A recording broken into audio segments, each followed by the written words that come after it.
We are live.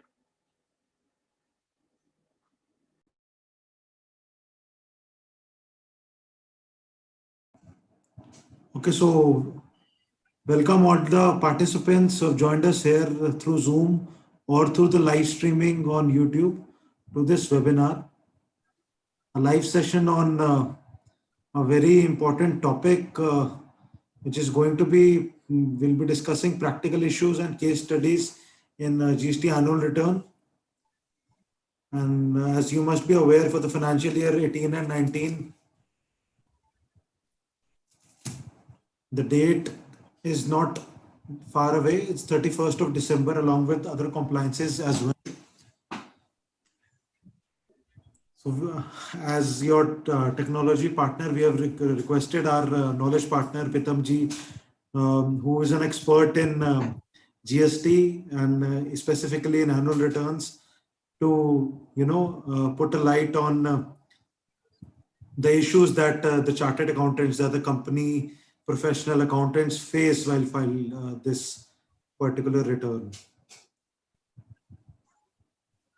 So, very good evening, all the participants. I hope I'm audible. Can you revert back on the chat section? A lot of people are saying no sound. You're audible, Shubham. Thank you, sir. So to those people who think that I'm not audible, they can switch to our YouTube streaming.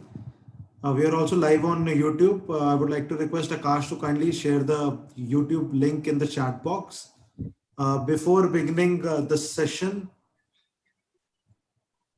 I would like to request all the participants to kindly turn off their videos for a better bandwidth. Only the session takers are requested to keep their videos on so that we can see them as well. So to begin, Pitamji, you can turn on your video, please. Yeah. Okay, so to begin with, I would like all of you to go to our YouTube channel, which is Webtel Electrosoft Private Limited. Subscribe it, as you will be able to find all the updated content, GST updates, even the recording of this particular video, and all the knowledgeable session on compliances exclusively for our clients and or our participants on our YouTube channel. Also, we have a close group on Facebook named as GST Tutor.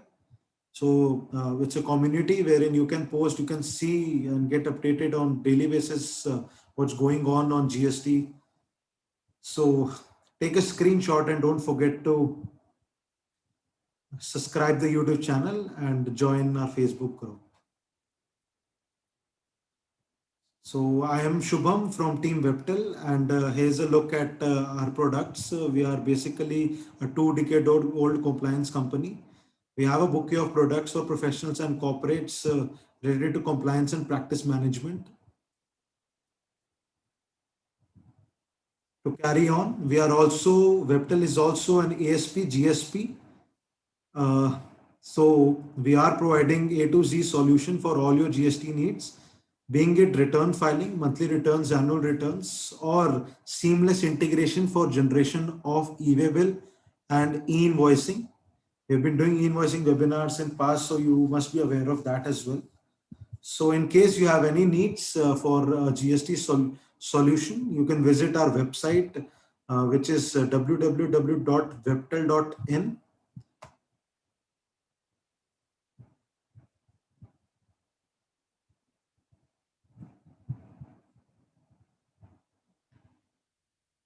So it is my pleasure to introduce our knowledge partners, Tatvam Advisors, who have been with us from a long time now. And again on our platform, CA Pitam Goel ji and CA Abhishek Mittal ji, it's very nice to have you. I'll just take a couple of minutes to introduce both of them. So CA Pitam Goel ji is a gold medalist and a rank holder in CSA examination. Along with that, he is having more than 15 years of experience. He's an ex Lakshmi Kumaran and Sridharan attorneys, and now he is the promoter and the partner at Tattvam Advisors. Welcome, Pitamji. Sir, you are muted. Thank you, Shubhamji. Along with him, we have Abhishek Mittal, who's also a chartered accountant and a very good friend of mine. He's working along Pitamji and in Tattvam Advisors and have around 5 years of experience in indirect taxation. They both are specialized in indirect taxation, and I think without going into a deep introduction, I would like to uh, hand over the relay to both of them to go through the topic so that you gets aware that how knowledgeable they are. So it's over to Pitamji and Abhishek for your presentation. Thank you, Shubhamji. So just allow us a minute so that we can share our screen. Sure, sir. I would like to mention a couple of things before, sir, you begin. I would like to request all the participants to kindly stop their videos so that you don't become the center of the attraction in this webinar. And along with that, you can ask your queries. We have both of them, but while they are presenting, it will be very difficult for them to explain your queries. So we'll take them at the end of the webinar. And after they take the webinar, we have a small demonstration as well. So keep posting your queries. We'll collect them and take it at the end of the session. Over to you, Pitamji. Very good evening to all the participants. Just to reconfirm, is my screen visible? Yes, sir. Black and clear, sir. Thanks a lot. So friends, we have gathered today to understand the overview of the form GSTR 9 as well as GSTR 9C. So what will be the flow? How we will be able to understand these things today? Just to introduce, we will first have an overview of the outward supply with regard to 9 and interlinking the same with 9C. What need to be filed in GSTR 9 with respect to outward supplies and how it is linked with our GST audit forms and how it has to be interlinked. That is something which we will understand. Secondly, we will have case studies to substantiate 9 and 9C in various case study formats. Thirdly, we will understand the inward side and the interlinking between form 9 as well as 9C. So after that, we will have the case studies to substantiate the same. Lastly, but not the least, we will also have an overview over the legal discussions or the legal aspects which need to be undertaken for the purpose of carrying out these audits form 9 and 9C for the purpose of preparation of 9 and 9C. So these legal audit checkpoints are also relevant from the point of view of the departmental audit. So friends, as you all know, for financial year 17-18, departmental audits have already been started. It has already been initiated. So whatever points department officials are raising, that also we have tried to club together and we have tried to form a basis so that while forming our 9 and 9C, we take a substantial effort in forming the legal parts as well. So now coming to the outward supply.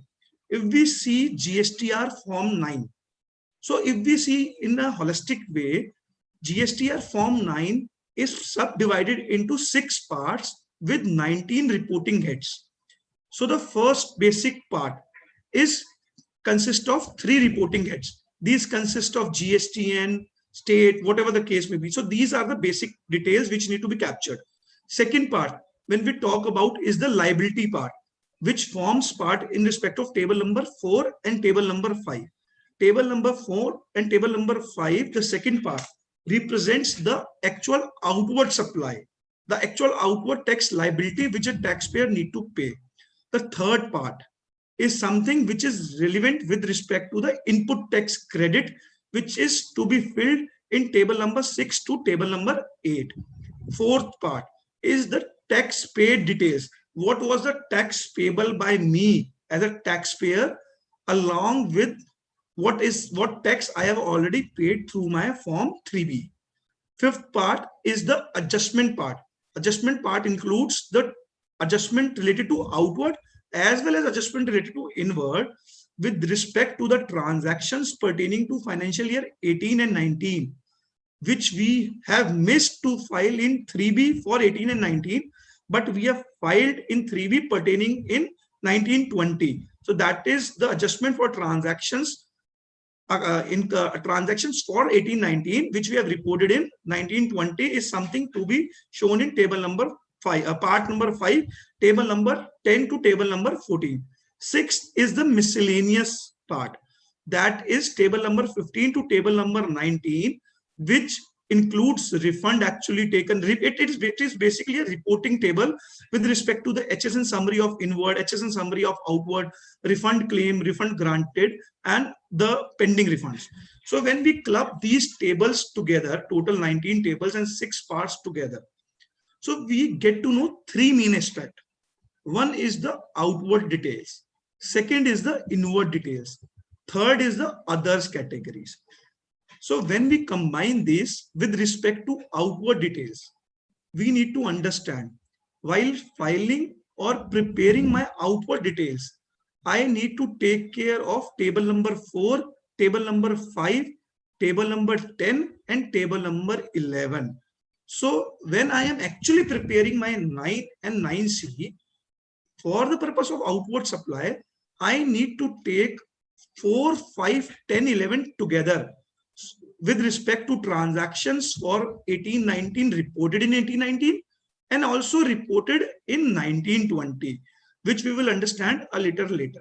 When we talk about inward supplies, we need to see table number 6, table number 7, table number 8, and 12, 13 taken together. So we should not bifurcate it according to the reporting heads. Instead, we are bifurcating it according to the subject matter: outward supply, inward supply, and the subsequent part, that is the miscellaneous thing. Miscellaneous thing, as discussed earlier, forms table number 14, 15 to table number 19.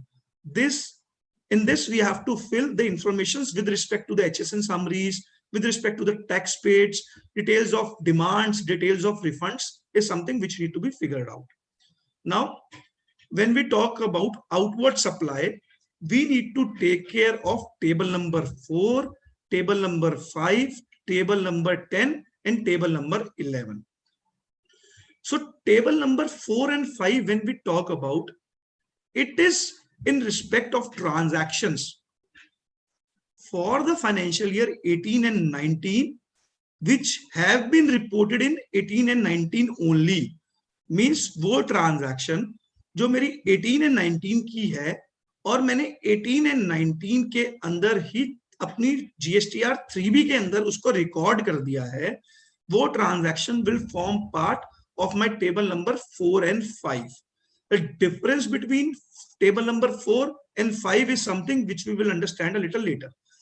Table number 10 and 11, इस tables के अंदर we need to map out those transactions which actually were transactions pertaining to financial year 18 and 19, but we have reported these transactions in 1920 GSTR 3B. So जो transaction मैंने 18-19 की 18-19 में ही report कर दी थी, that will form part of my table number 4 and table number 5. Those transactions which I have reported in subsequent year, that I need to show in table number 10 and table number 11. So जैसे हमने पहले understand करा, table GSTR 9 के part 1 के अंदर 1, 2, 3 are the basic details which we need to figure out or which we need to put. Part 2 is details of advances, inward and outward supplies made during the financial year on which tax is payable. So the main difference of table number 4 and table number 5 is table number 4, we need to map those transactions on which tax has been paid by the SSC. Whereas table number 5, we need to provide the details of outward supplies on which tax is not payable. For example, if an export transaction I have made with without taking the benefit of an LUT, so I have made an export transaction with payment of duty, is something which I need to map out in table number 4. Same, if I convert, if I take a vice versa case, I have made an export transaction on which I have utilized the LUT benefits and I have made exports without payment of duty, is something which I need to show in table number 5. तो अगर हम table number 4 and 5 की detailed summary की बात करें, what need to be included is something which we will understand. अगर हम table number 4 के अंदर बात करते हैं, 4A के अंदर, we need to figure out the supplies in B2C and B2B column separately. We cannot club the supplies made B2B and B2C combined, and we cannot report it together. So we need to bifurcate the transaction in according to B2B and B2C, and this is something which we need to map out mandatorily. Table number 4A में अगर आप देखेंगे, so we need to mention supplies made to unregistered persons, that is B2C transaction. Table number 4B के अंदर we need to map out the transactions made to B2B supplies. The important part to understand here is table number 4A में जो हमें figure डालनी है, the figure which we need to map out is the net figure. Means अगर मैंने कोई B2C को कोई क्रेडिट या डेबिट नोट रेस करा है, I need to make a figure net. 4A के अंदर मेरी नेट फिगर जाएगी. जबकि जैसे ही मैं बात करता हूं B2B ट्रांजैक्शंस की, in table number 4B I need to mention only my taxable supplies. The debit and the credit note is something which I can include in table number 4I and 4J. But the table number 4A and table number 4B are mandatory fields, friends. These need to be included on a compulsion basis. We cannot overrule these. Table number, when we see table number 4C, it is the export transactions on which I have actually made the tax, or actually I have paid the tax. Export with payment of duty is to be shown under 4C. Same thing with SCZs. Supply to SCZs on payment of duty is to be shown under table number 4D. 4C and 4D are again the mandatory fields which we need to map out. 4E is the deemed exports which we are supplying and on which we are already paying the taxes, is to be reported in table number 4E. 4F, my friends, is the table on which I need to show the advances on which the invoices has not been issued. Means वो advances जो पे मैंने tax पे कर दिया है but अभी तक मैंने इनवॉइस इशू नहीं करा है, that is something which I need to show in table number 4F, and it is again a mandatory field. So friends, जब हम बात करते हैं डिपार्टमेंटल ऑडिट की, 4F is also very very important point, because जो भी मेरी balance sheets के अंदर फिगर्स आ रही होती हैं, डिपार्टमेंट ऑलवेज क्रॉस वेरीफाई कि क्या उस एडवांस पे मैंने 4F के अंदर अगर वो अमाउंट मैंने क्या 4F के अंदर whether I have included that amount or not, or in case I am not included that amount, whether there is a walkthrough available with me with respect to the amount shown in table number 4F with my advance lying in my financial, is something which we need to figure it out.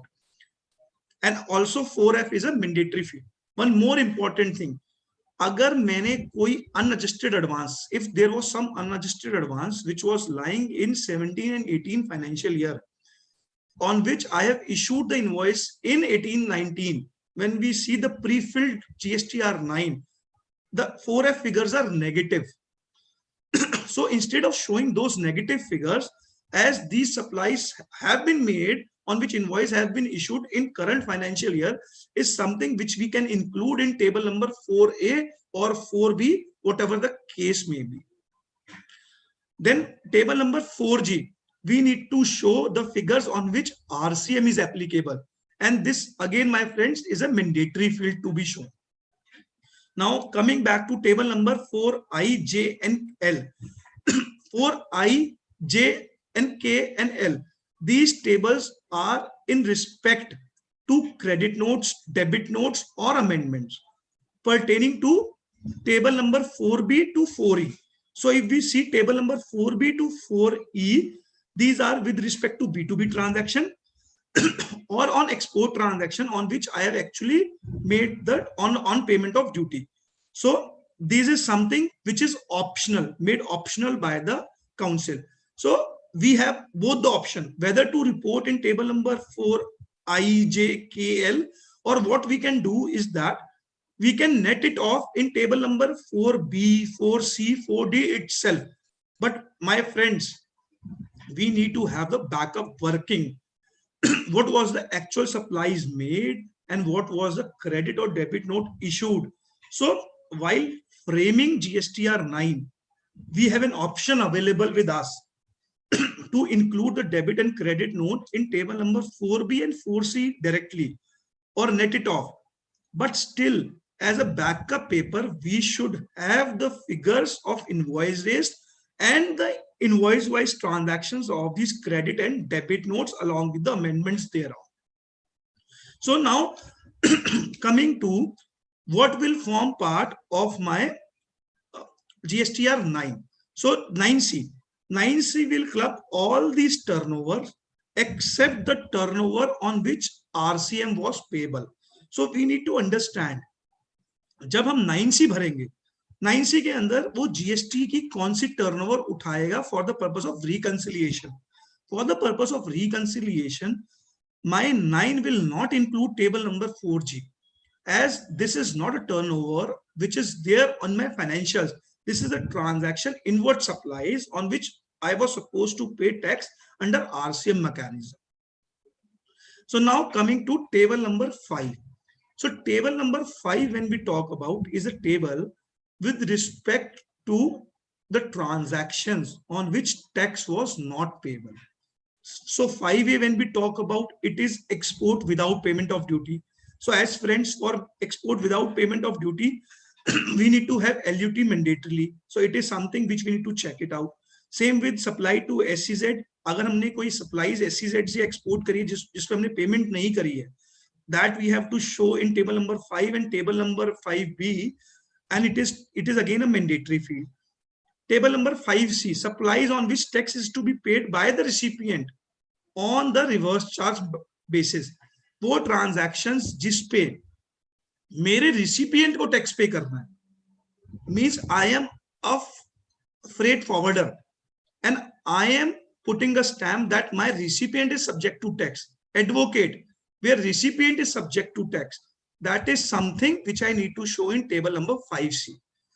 5D and 5E, when we talk about friends, while analyzing our returns, this was a very common question that the assessee have missed out to report the exempted and the nil rated turnover in their GSTR 3B. So while framing GSTR 9, we need to make sure that all the exempted income, nil rated supply, whether it forms part through high C sale, dividend income, interest income, then sale of flats after having an occupancy certificate, is something which we need to show under exempted and nil rated supply. Friends, जैसे ही हम कोई भी figure exempted supplies के अंदर डालते हैं, sorry, we need to make sure that the rule 42 and rule 43 read along with section 17 gets attracted. So we need to be double sure whether the reversals under rule 42 with respect to the input goods and input service and rule 43 with respect to the input on capital goods, whether we have complied with these two rules or not. So table number 5D again is a mandatory field. So we need to mandatorily show all the exempted turnover made by the assessee during financial year 18 and 19. So again, table number 5HIJKL are in respect of the credit and the debit notes on which pertaining to transactions from 5A and 5F on which debit and credit or amendments have been carried out, and these again are the optional field. So we again have an option whether to show the net figures in table number 5A to table number EF, or to show table number 5A to F on gross basis and debit credit notes and amendments in table number G to table number N. Now, what is the flow of table number 9? So these are the two tables broadly with respect to my output supplies pertaining to the transactions for 18 and 19, which we have shown in 3B of 18 and 19 itself. Now, table number 9 is actually a reconciliation of the tax which was actually payable as per my table number 4 and table number 5 vis-a-vis the tax which I have actually paid. जो मैंने tax actually में pay करा है through my 3B. So 9 is a comparative statement कि tax मुझे कितना पे करना था और मैंने कितना पे करा है. It might be a case कि जो मैंने टैक्स पेबल टेबल नंबर 4 में डाला है, जो 4 की ट्रांजैक्शंस हैं जो ऑटोमेटिकली फ्लो होती हैं टेबल नंबर 9 के अंदर, I have paid the tax accordingly in GSTR 3B. ये भी केस हो सकता है कि मैंने गलती से GSTR 3B में टैक्स एक्स्ट्रा पे कर दिया था, hence tax payable is less and tax paid is more. It might also be a case के tax payable through table number 4 is more, whether I have paid less tax. So these things we will cover through case studies a little later. So the important point here is 9 is actually a table for the reconciliation or the walkthrough of the tax which was actually payable by an SSC vis-a-vis with the tax paid. So now coming to table number 10 and 11. So when we talk about table number 10 and 11, this table hits when for the transactions for the financial year 18 and 19, which we have missed to report in 3B of 18 and 19, and we have reported in the returns for financial year 19 and 20. वो transactions जो मेरे financials या मेरी supply तो थी 18-19 की, but actually पे उस पर मैंने टैक्स पे करा है 19 and 20 के अंदर. So all those transactions need to be shown in table number 10 and table number 11. And my friends, this again is a mandatory field. So we need to have the detailed working, transaction wise working of the credit debit notes or the amendments for the transactions pertaining to financial year 18 and 19. और जो भी इसका 10 and 11 table का tax का impact है, likewise table number 9 was there for table number 4 and 5. Same way table number 10 and 11 का जो भी नेट टैक्स का इंपैक्ट है, वेदर हायर टैक्स और whether lower tax, is to be shown, is to be mapped in table number 14. And table number 10, 11 and 14, my friends, will form basis of my GSTR 9 for financial year 19 and 20. Same way as it forms basis for my current GSTR 9. When we filed GSTR 9 for 19 and 20, 18 and 19, likewise we have filed table number 10, 11 and 14 for financial year 17 and 18.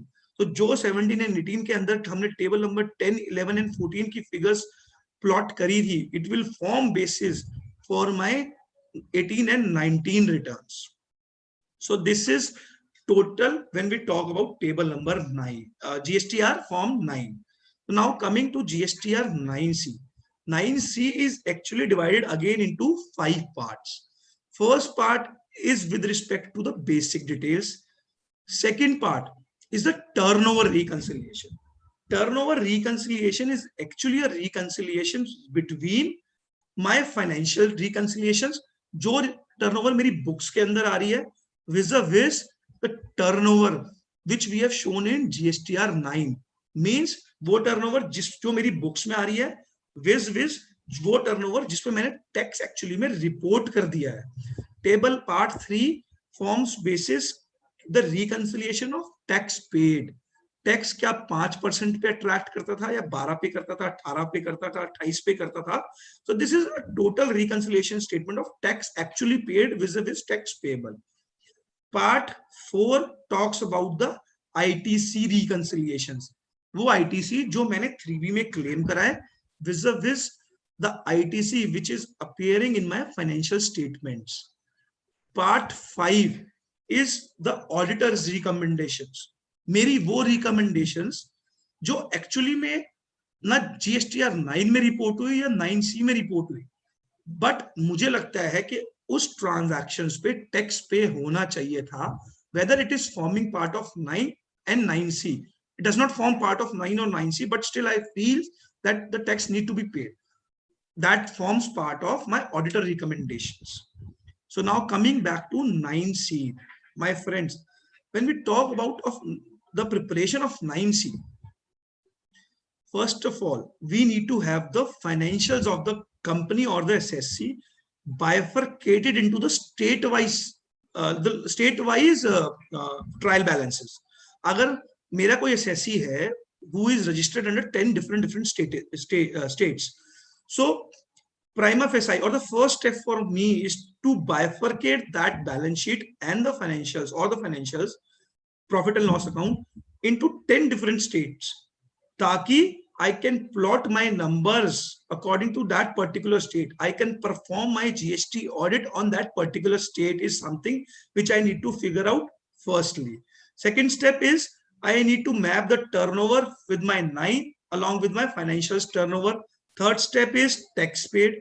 Fourth step is ITC. Fifth step is any other certain liability जो कि financials या मेरी return से नहीं निकल के आ रही है. So this is the broad steps how we need to map out 9C. That is how we need to carry out GSTR, GST audit. So when we talk about GST audit, turnover reconciliation. So turnover reconciliation is something which I need to show in table number 5 of GSTR 9C. When we talk about table number 5A, friends, as we discussed earlier, under table number 5A, we need to map out the turnover of that particular state vis-a-vis with my financials. अगर मेरा कोई financials में 10 registrations थी, I am bifurcating those my turnover as per my financials into 10 different states.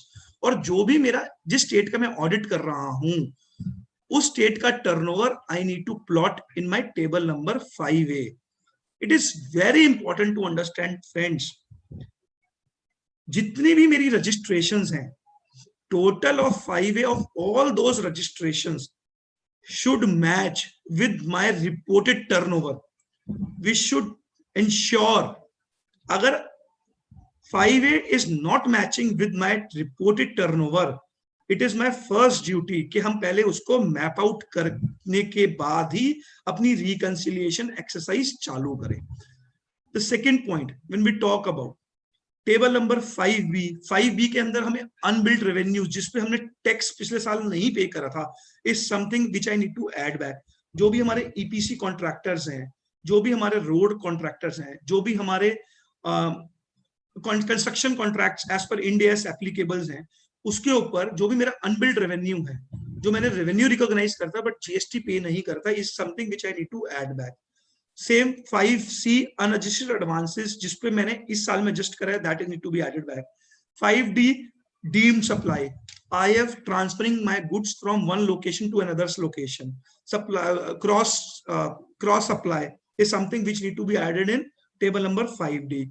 5E credit note after the end of financial years but reflected in the annual returns is something which I need to map out. Trade discounts is something which we need to map out. Unbilled revenue at the end of the year is something which we need to deduct. Unregistered advance at the beginning again is something which we need to deduct. So when we talk about the endeavor here is that there are various tables under table number 5, options under table number 5, and these, if you see, my friends, have been made optional for the financial year 18 and 19, and table number 5O is a mandatory field. So what we can do, so what council has given us an option is that okay, instead of bifurcating my turnover into different legs in the form of unbilled revenue, unadjusted advance, deemed supply, or any other reason, I can club all those reasons and I can put in table number 5O. But my friends, when we are doing GST departmental audit, any figure mentioned in table number 5O is under the scrutiny by the departmental official. And one more important point, friends, there is an internal press release stating that 5O amount need to be checked thoroughly by the department for the purpose of closure of the GST audit. So as an auditor, अगर हम 5O में कोई भी figure डालते हैं, it is our duty that we map out these transactions detailed wise, and we have the transaction wise detailed reasoning thereon कि मैंने 5O के अंदर फिगर क्यों डाली है. What is the reason I am putting the adjustment in table number 5O? It can be because of any reason. It can be because of a reason कि मेरा unbilled revenue था, unadjusted advance था, या कोई ऐसी turnover थी which was not a supply in itself, और मैंने by mistake assessee ने टेबल नंबर 9 के अंदर नहीं डाली है, is something which for which I should have a reason thereon. और 5O के अंदर is something which is being scrutinized by the department. That is our endeavor कि 5O के अंदर we need to have a transaction wise details. So when we talk about the reconciliation of 9C along with 9, any unreconciled turnover which form basis of my financials vis-a-vis with my turnover reported in 9 is automatically captured in unreconciled turnover, and the reasoning of which has to be explained in table number 7 or under the tax paid and payable columns. Now friends, we have understood these are the figure games. जो भी हमारी 9 और 9C की difference आ रहे थे, that is because of the reasoning or the figures difference, जो मैंने reporting difference versus my reported difference. But friends, as an auditor, there might also be other cases जहां पर मेरी बुक्स में तो हिट कर रही, मेरी ना बुक्स में हिट कर रही ना मेरी रिटर्न में हिट कर रही, but still tax is payable on that transaction. For example, अगर कोई transactions मैंने कोई sale of goods करे, sale of inverter along with UPS करा, and I am showing that transaction at 18% in my books and in my GST returns, but as an auditor I am treating this type of supply as a mixed supply, and I am taxing this type of transaction at 28%. So अगर मैं financials देखूंगा, financials पे भी 18% आ रहा है, और GSTR 9 देखूंगा तो उस पे भी 18% आ रहा है. बट एज एन ऑडिटर मैं बोलता हूं this is not a composite supply, this is actually a mix supply and it is being taxable at 28%. So transaction books में भी आ रही है, रिटर्न में भी आ रही है, but still there is an exposure to an extent of 10% when we talk about. Same is a case, suppose I take another example. I am a medicine manufacturer. I float a scheme. अगर आप 10 pieces, 10 strips of 12% medicine लेते हो, so I give you one strip of medicine which is taxable at 18%. So जैसे मैं ये देता हूं, it can form part of a mixed supply. As I am bundling 12% along with 18% is something which I need to understand. Turnover मेरी books में भी आ रही है, 3B में भी आ रहा है, but there is a difference with respect to tax rate is something which we need to understand and which we need to map out. Second thing, Ind AS adjustments, friends.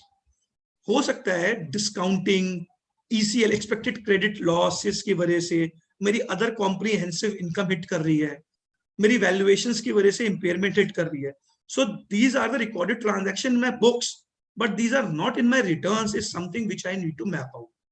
Stock transfers does not form part of my financials, but on stock transfer tax has to be paid. So again that forms differences कि मेरी return में तो आएगा but मेरी books में नहीं आएगा. Again deep supply, cross billing, my head office is providing services to my other branches, so that again forms part of taxable, that again form part of transactions, supply transactions as per GST. So that again need to be recorded in my books में नहीं आ रही but my returns में आ रही है, again need to be mapped out. Supplies between related parties, valuation issues is something again which you need to understand from the point of view of outward supplies के कौन सी transaction मेरी books का form part कर रही है या मेरी कौन सी ट्रांजैक्शन रिटर्न्स का फॉर्म पार्ट कर रही है बट बुक्स में नहीं आ रही. तो this is very very important. So now coming to table number 9C, reconciliation of the taxable turnover. So 5A is the auto-populated figures which is coming from my table number 9C5 table. So that is an auto-populated figure. So we need to subtract the figures on which the tax was not payable, exempted supplies, and supplies on which the recipient has paid the taxes under RCM. So after deducting these things, we will have the taxable turnover, which we need to map out with my GSTR 9, and any unreconciled taxable turnover is something which we need to give the reasoning to. Table number 9, when we talk about, we need to give the reasoning with respect to the tax paid. And this again is a mandatory field for as an auditor to fill it out. So now along with this background of 9 and 9C, now we will understand this the linking of 9 and 9C with some case studies. Now coming to the first case study, which Abhishek Mittal will take. This case study will help you to understand what transactions need to be reported in table number 9, table number 4 and 5 of GSTR 9, and what transactions need to be reported in table number 10 and 11 of GSTR 9. So, having gone through the overview of outward supplies, let us now have a look at case studies related to the same and see how the transactions are to be reported practically. So, in our first two case studies, we have tried to explain the source from where transactions are to be reported in table 4 of GSTR 9. That is, whether the figures are to be reported in table 4 are to come from GSTR 1 or from GSTR 3B, or the amount as reported in books shall be mentioned in the same. In the present case study, the amount reported in GSTR 1, GSTR 3B and the books is different, and correct figures according to the GST Act is the one mentioned in the books. So basically, assessee has reported turnover of rupees 100 in its GSTR 1, have paid tax only on turnover of rupees 80 as per GSTR 3B. The correct amount as per the Act is the one reported in books, that is rupees 120. Now, the question arises as to what figures is to be reported in table 4 of GSTR 9. In this case, since no rectification has been made in subsequent years, the assessee shall be required to report rupees 120 in table 4 of GSTR 9, which is the correct figure. Now, since the assessee has paid tax only on rupees 80, difference shall arise in table 9, indicating short payment of tax. Same shall be paid by the assessee through DRC 03. तो जैसा आप देख सकते हैं, जो correct figures है हमारी books में, दैट इज रुपीज 120, वो we will report in table 4 in if it is B2C, so we'll report in B2C supply. If it is B2B, we'll report in B2B supply. We have reported 120 in table 4, because of which a difference has arisen in table 9 as the tax has been paid only on rupees 80.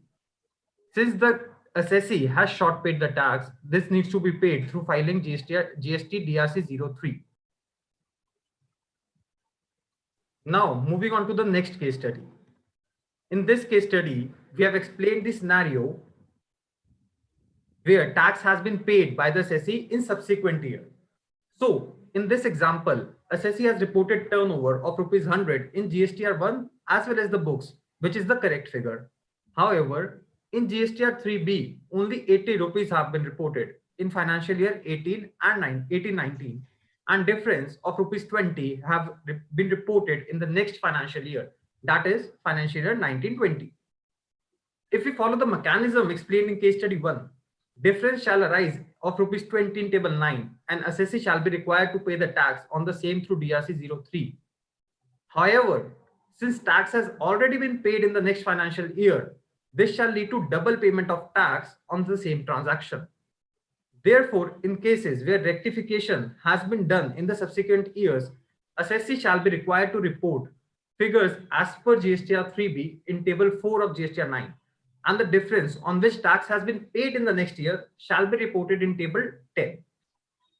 So, in the present example, the assessee shall be required to report rupees 80 in table 4, which has been reported in 3B of financial year 18 and 19. The figure which has been reported in financial year of 19 and 20 shall be reported in table 10. As you can see, we have reported table rupees 20 in table 10, and in that case, no difference shall arise in table 9 of GSTR 9. So just to summarize, uh, the transactions on which the assessee has already paid the taxes has to be bifurcated in table number 4 and table number 10.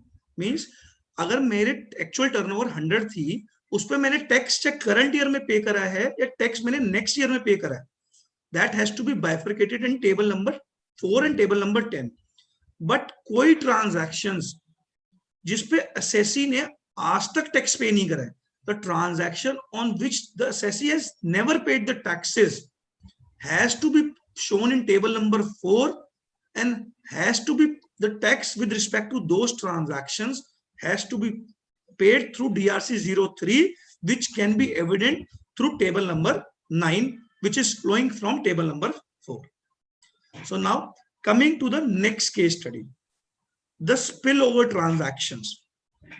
Suppose in financial year 17 and 18, I was having a turnover, book turnover of 100 rupees, and in GSTR also I showed rupees 100. But while filing 3B, I showed rupees 80 and 20 rupees I showed in 3B pertaining to 18 and 19. So 20 रुपए पे मैंने tax 18 and 19 में pay करा for the transaction with respect to financial year 17 and 18. So अगर कोई ऐसा case है, then what we have to show in table number 9. So for showing these type of transactions, spillover transaction, we have two types of options available. So first option is we can add these 20 rupees in table number 4. As soon as I add these 20 rupees in table number 4, my table number 4 and tax 9, table number 9 with respect to tax and tax payable will match accordingly. But there will be difference in my 9C because this is not a turnover of my financials for 18 and 19. So case क्या हुआ, 9 तो मेरी inflate हो गई ₹20 से, but 9C की बात करूंगा तो this 20 rupees is not showing in my financials. So there will be an impact in 9C as 9C figures will be undershown. So we need to make adjustment in my 9C. The second option is कि ये 20 rupees amount है जिसमें मैंने tax पे इस साल में करा है for the previous year transaction. I am not showing this in table number 4. So I am not showing in table number 4 20 rupees. Because of this, what will happen when I see table number 9? There will be difference with respect to tax payable and tax paid. Tax payable would be nil, but tax paid, which is auto-populating through 3B files, there will be tax paid amount, thereby figures not being matched. So the second case, the thing is that 9 and table number 4 will not match, and we are absorbing that difference in GSTR 9 itself. और जब हम 9C भरेंगे, so there will be the actual turnover जो मेरी reported turnover से match होगी, and hence my table number 9C will match. So as an assessee or as an GST auditor, both the options to report these type of transactions are correct. It is up to us which approach we are following. As an auditor, we can always give our observations in part B of GSTR 9C. So it is just an observation, not basically a qualification to be precise. So when we talk about case study 3A, the fourth case study, so this is the same case study, just a vice versa. Suppose I have paid an extra tax in financial year 17 and 18, which I have adjusted in 18 and 19. Same way, this again can be shown in both the mechanism. We can show these difference in table number 4. Hence, the amount we can show in table number 4. Hence, table number 9 will match and table number 9C won't match. Or we can show table number 4 correct figures, thereby increasing the tax payable, the difference in tax payable and tax paid in table number 9, but my 9C will match. So again, we can follow any of the mechanism, but as an auditor, if I put my remark as an observation, this will only add value as the GST departmental official will be able to understand these type of transaction a bit earlier. Now, the fourth case study is with respect to my CGST and SGST liabilities, which I have paid in financial year 18 and 19. But actually, IGST was payable on such type of transactions. 100 rupees supply थी, मैंने उस पे 9 and 9 CGST और SGST पे कर दिया, whereas I was supposed to make the IGST payment. So while framing my GSTR 9, I will show this tax amount under the column of IGST only, thereby arising difference in C, I and S, which is evident on the screen. If we see I के अंदर I need to make an extra tax payment of 200 rupees. C and S के अंदर there is an excess tax payment of 100 and 100 rupees. So what we need to do is that I need to make I payment through DRC 03, and we need to apply for the refund of central and state tax through my refund forms. So, as explained by Pitam sir, a specific table for reporting figures on which no tax has been paid is provided in GSTR 9 in the form of table 5. In said table, we are required to report exempted supplies, non-GST supplies, zero-rated supplies on which no tax has been paid, etc. As I have noticed in many companies, and as explained by Pitam sir, exempted supplies are generally not reported in GSTR 1 and 3B, which leads to a mismatch between books and the returns. In GSTR 9, we are required to report the figures of exempted supplies, for example, the interest income, sale of electricity, etc., in table 5, even though the same has not been reported in GST returns. One more thing to notice is that wherever exempted supplies is reported in GSTR 9, department can always ask to do common reversal as per Rule 42 and 43 of CGST Rules 2017. However, one thing to note is that reversal is not mandatorily required to be done for all exempted supplies as per explanation to Rule 42 and 43. For example, no reversal is required to be done for interest income. Similarly, since dividend income does not amount to supply under GST, reversal shall not be required to be done in respect of the same. However, for other income such as sale of electricity, renting of residential dwelling, etc., reversal is required. Kindly note that department is really cautious about the reversal and calculating the same thoroughly. Moving on to the next case study. So our next case study relates to excess payment of tax. In this case study, correct figures has been reported in GSTR 1 and books. However, excess tax on rupees 20 has been paid in GSTR 3B. Further, no adjustment has been made in the subsequent return. So, as discussed earlier, where no rectification has been made, assessee shall be required to report correct figures in table 4, that is rupees 100. However, what I've noticed in majority of the cases is that people do not report this excess tax in table 9 and instead adjust the same against future liabilities. However, the same is not legally tenable, and in my opinion, assessee shall report the correct figures in GSTR 9, that is, show excess tax paid in table 9 of GSTR 9 and claim refund of the same, provided time limit of 2 years has not lapsed.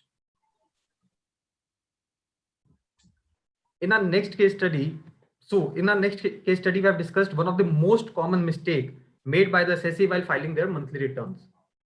Assessee by mistake reports their B2B supplies as B2C in GSTR 1, because of which the customer is not able to claim the credit as the same is not getting reflected in his GSTR 2A.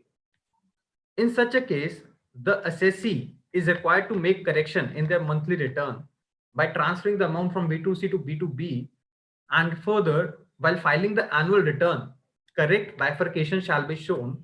That is, the supply is to be shown as B2B supply in GSTR 9. So coming to the case study 8, this is actually not a case study. This is basically the legal aspect when we talk about recognizing the outward supplies. So as far as our experience is concerned, while doing the GST audit for various clients, we have also analyzed some of the transactions which actually does not form part of my financial statements, over which tax not reported in my financials, along with the returns on which tax has actually been paid. For examples, common management, use of common brand name. Suppose Pizza Hut. Pizza Hut is being owned by an holding company, and the brand name is used by different entities. South entities using different brand name of Pizza Hut. South, the different entities they are using Pizza Hut. North, different entities they are using Pizza Hut. Same banks, SBI. SBI is a common brand name, whereas they are having multiple subsidiaries. So same brand naming is used by different companies. So when we talk about the common usage, common trademark, common management, the common services are being provided by one entity and are being used by different entities. Just one more example. I have my HO in Haryana, and I have many other subsidiaries who are registered at the same address in Haryana. The employees of the holding companies are taking care of all the returns or all the taxation aspect of all the subsidiaries also, but their salary are being made by the holding company itself. So again, these forms part of my common management services. Holding companies actually providing services to all these subsidiaries companies when we talk about. So when we analyze these type of transactions, we should have an endeavor to inform the management. That's under GST, as per the related party definitions, these type of transactions fall under the purview of GST, over which GST is actually to be paid. And we need to make sure that transactions with respect to common trade name, common infrastructure, common management, whether the assessee is paying taxes or not, subject to proviso, subject to valuation rules, what will be the value on which tax has to be paid, whether we can avail benefit of the proviso in case the recipient is able to undertake 100% of ITC is something which we need to understand. But as an understanding, it should be our endeavor that अगर हमें कोई ऐसी activity दिखाई देती है, so we should make sure the tax on the same has appropriately been paid over by the management of the company.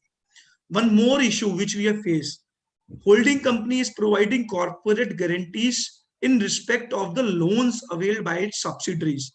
Infrastructure companies, real estate companies, EPC companies, holding company है, उन्होंने अलग-अलग SPVs बना रखी हैं.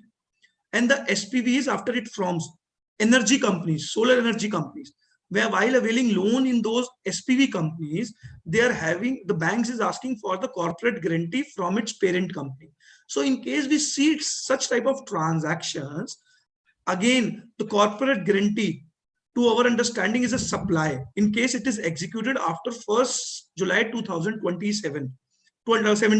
So it will form part of supply on which tax has to be paid. So in case we see such type of transactions, it is our duty to report to the management that tax might be applicable on these type of transactions after analyzing, and which need to be paid. And once it is not paid and the time limits for ITC has also elapsed, it will be a dead loss for the company.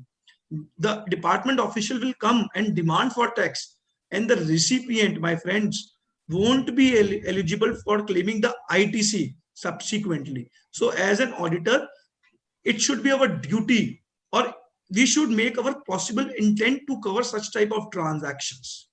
So now coming to the inward supply. So the whole concept of the inward supply with respect to 9 and 9C will be taken by Abhishek. So basically, as far as GSTR 9 is concerned, Part 3 and Part 5 form part of the inward supplies. Further, as you have seen that as far as in outward supply, taxable value was also required to be shown. But in the inward supplies tables, the taxable value is not required to be shown and only tax bifurcation is required to be reported. Now, let's have a walkthrough of GSTR 9 inward supplies. As you can see, table 6A is related to the amount availed in GSTR 3B in financial year 18-19. So basically, whatever amount we have claimed in financial year 18-19 in form GSTR 3B, the same shall be auto-populated in table 6A. Table 6B provides the bifurcation of this amount reported in table 6A except for the RCM supplies. So this further needs to be bifurcated. This needs to be bifurcated into inputs, capital goods, and input services. But for financial year 18-19, the government has made this bifurcation optional, and all the amount can be reported in the column provided for inputs.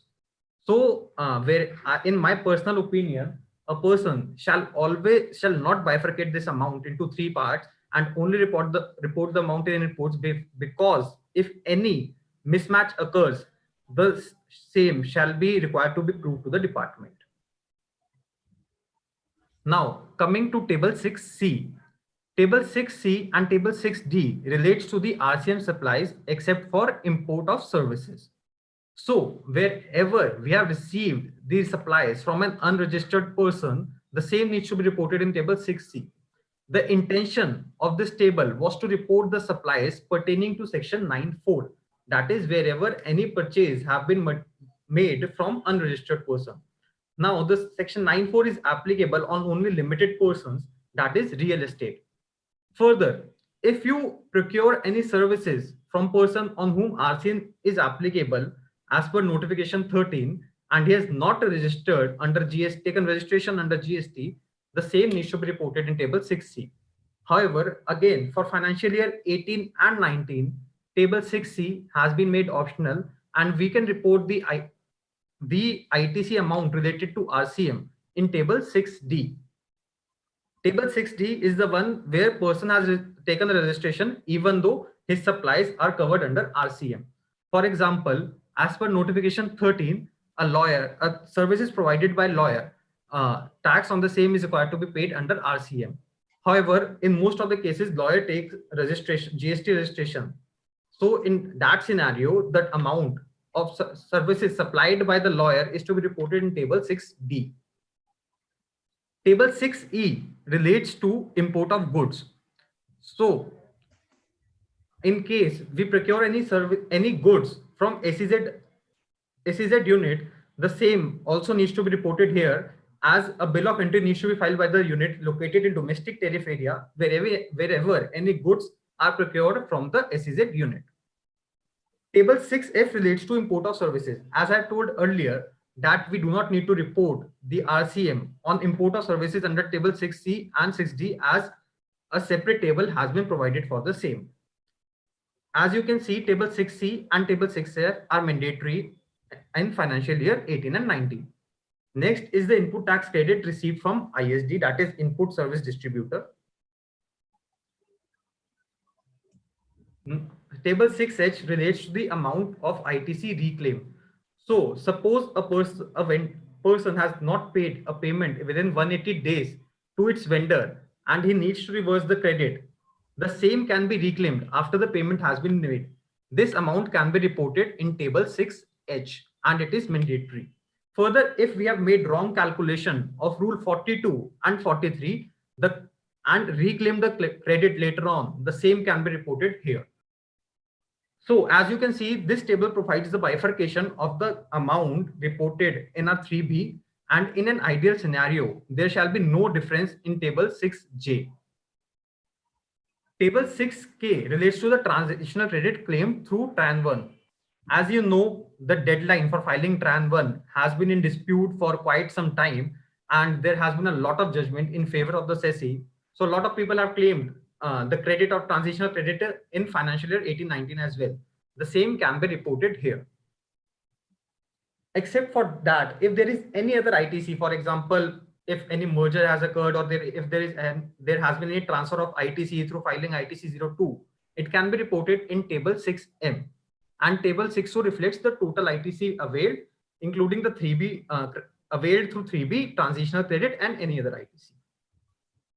Our table 7 relates to the ITC reversed or ineligible ITC.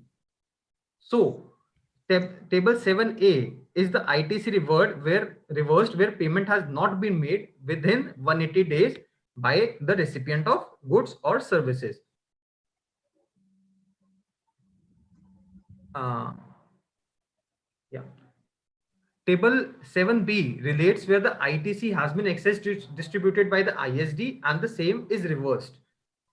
Rule 42, 43, as you all know, it's for common credit. Wherever a person is making exempt supply as well as taxable supply, he is required to proportionately reverse the credit as per Rule 42 and 43. And Section 17.5 is the block credit. For example, food credit related to food and beverages, motor vehicles, goods disposed of by way of gifts, etc. That credit needs to be reported in Section 17.5, provided the value of the same has been reported in table 4A. If no value, table 4 of 3B, if no value has been reported there, then no entry needs to be made. To ease the burden of the taxpayer, government has provided an option to report all the reversals and Section 17.5 credit in the other reversals table, that is table 6H. So we need not bifurcate the same as per different rules, and we can report it under other reversals. Except for that, other reversals might also include ITC reverse through ITC-03. Any sale of capital goods that has occurred and we have reversed the ITC on the same, it all can be reported in other reversals. Also, I have noticed in many cases that many of the taxpayers have availed the KKC credit in their transitional forms and then reverse the same later on. The same can be reported in table 7F and 7G. So 7I reflects the total ITC reversed along with the Section 17.5 block credit. Next is this is most challenging table, that is table 8. In table 8, ITC as per GSTR 2A is auto-populated, the backup working of which is also provided in an Excel format. However, in most of the cases, the backup working and the Excel format does not match. That is, there's a mismatch between the figures reported here, auto-populated here, and the figures shown in GSTR in Excel format of table 8A. So, to ease the same, there is an option with the taxpayer to upload a PDF form reconciling their GSTR 2A and their GSTR 3B and upload the same over portal. What we have done in many of the cases is that wherever there is any difference, we have made a PDF file and uploaded the same over the portal. And wherever no difference occurs, we have reported the same under table 8A, table 8B, table 8C respectively.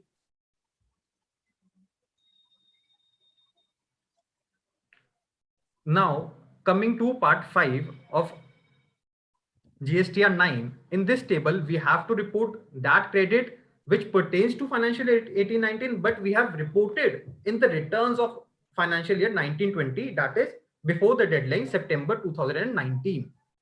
Table 12 relates to any credit which has been reversed in the next financial year, and the credit pertains to financial year 18-19. So suppose I have taken a credit of rupees 100 in financial year 18-19 and reversed 20 rupees out of that 100 rupees in financial year 19-20. The reversal of 20 rupees needs to be reported in table 12, and table 13 pertains to the credit which we have taken in the next financial year, and it pertains to the current financial year. For example, I have received an invoice in financial year 18 and 19 and taken the credit of the same in GSTR 3B of 19 and 20. I need to report that credit in table number 13.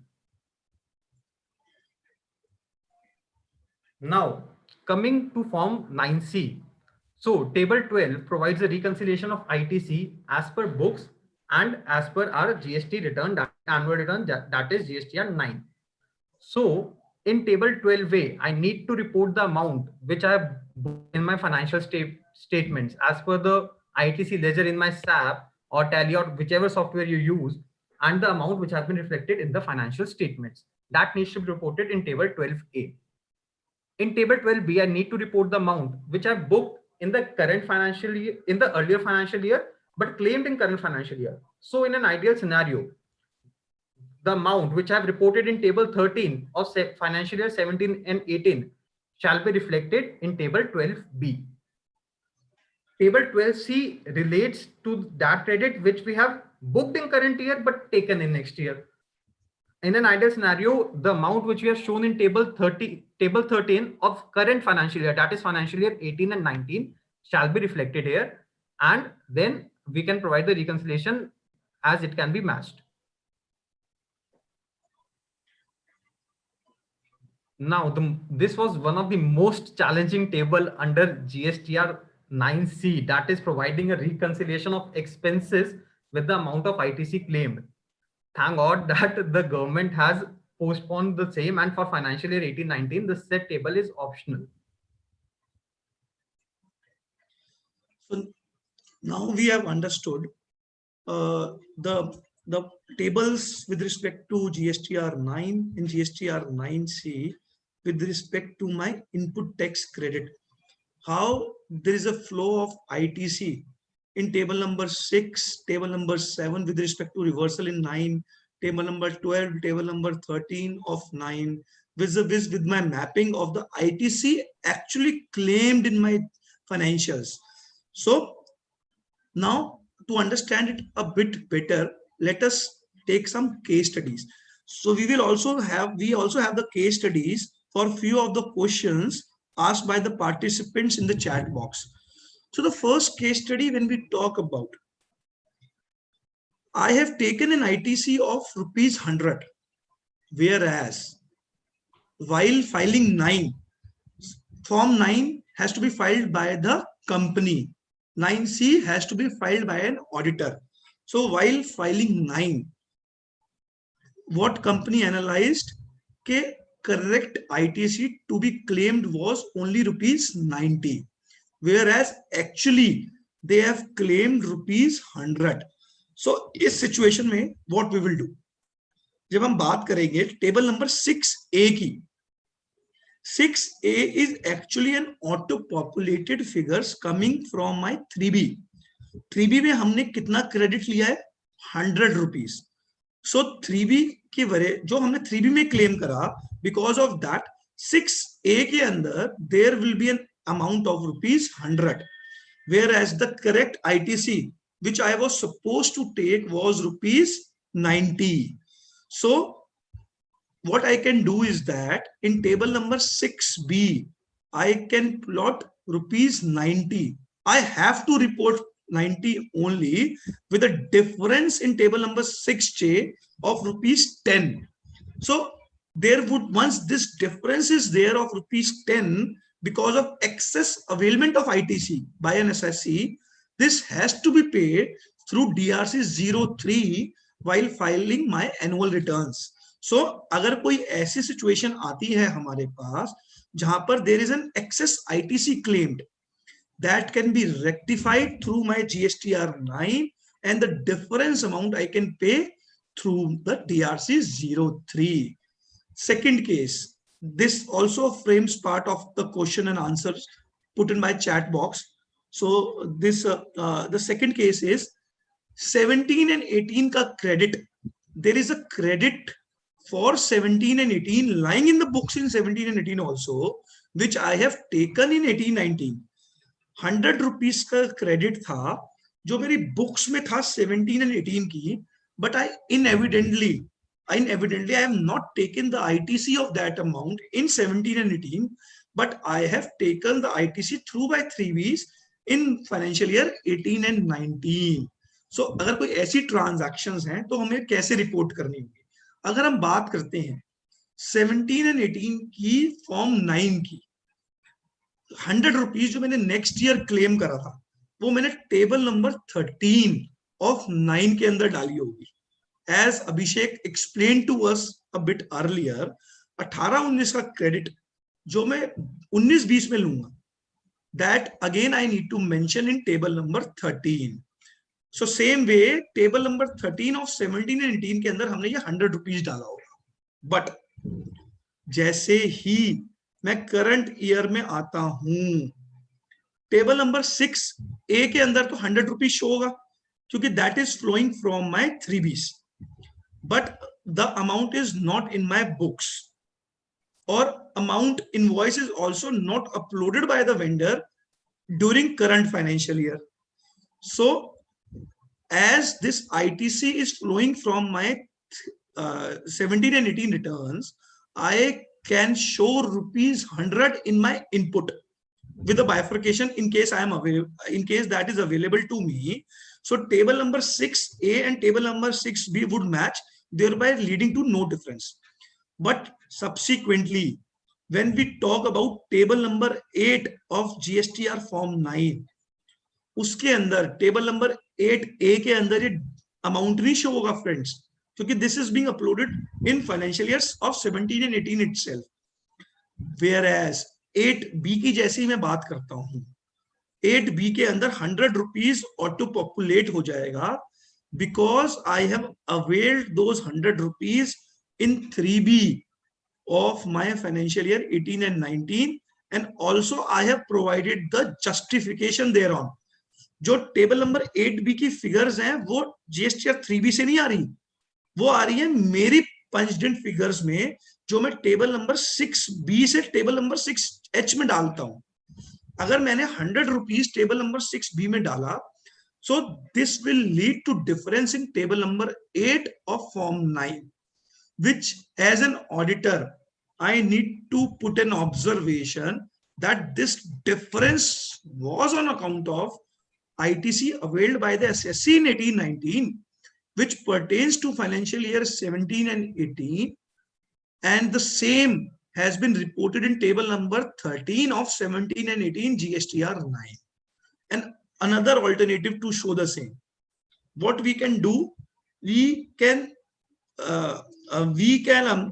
show the amount in table number 6B, thereby leading to difference in table number 6J.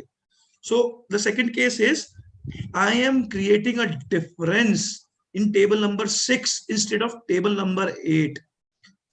In the same case again, friends, as an auditor, I again need to put an observation that this difference is on account of ITC for 17 and 18, which I have claimed in 18 and 19, and which has been depicted or shown, reported in table number 13 of financial year 17 and 18. So, as explained earlier, we have figure in table 8A auto-populated from GSTN, the backup of which is also provided in the Excel format. However, the irony is that backup figure does not match with the actual figure shown in table 8A. And on account of the same, reconciliation with GSTR 2A becomes difficult. To reduce this burden, the government has also provided the option to upload reconciliation in PDF format. Having said that, let us now have a look at some of the reasons because of which the mismatch occurs. So the first pertains to where the POS is different from registered place of recipient. So suppose I have a registration in Delhi and some of my employees attend a business conference in Maharashtra. In that case, since the immovable property is located in Maharashtra, the place of supply shall be Maharashtra. However, my registered place is Delhi. So the tax paid to the hotelier will get reflected in GSTR 2A and will get reflected in Excel of table 8A. However, this credit will not get reflected in form 9 table 8A. Second, as I've explained earlier, in many of the cases, lawyer take registration even though their supply is covered under RCM. So wherever the lawyer has taken registration and they have issued an invoice in GSTR 1, declare the same in GSTR 1, it shall get reflected in GSTR 2A as well as Excel of table 8A. However, it will not get reflected in table 8A of form 9. Any credit which I have received from an input service distributor, from my input service distributor, shall get reflected in 2A, but not in Excel of table 8A and table 8A Excel and table 8A form 9. Now, as you all know, for filing GSTR1, we need to submit the data first and then log in the DSC and file the same. Wherever we have submitted the data but have not filed our GSTR1, the same shall get reflected in our GSTR2A, but not in Excel of 8A or Form 9. Any return which we have submitted after October 2019 will not get reflected in our Form 9 of Table 8A. Similarly, any credit note which have been issued in 1920 and relates to the supply which has been made in 1819 will not get reflected in Excel format as well as Form 9. So as you can see, all these reasons will get reflected in your GSTR 2A, all these type of transactions, but it will not be reflected in your table 8A of Form 9, and some of these will be reflected in Excel format, because of which a mismatch shall occur in the backup working and the auto-populated table 8A. Reconciling the same is really important, and in case any difficulty arise and you need to provide a detailed analysis, I would suggest you to file it in PDF form.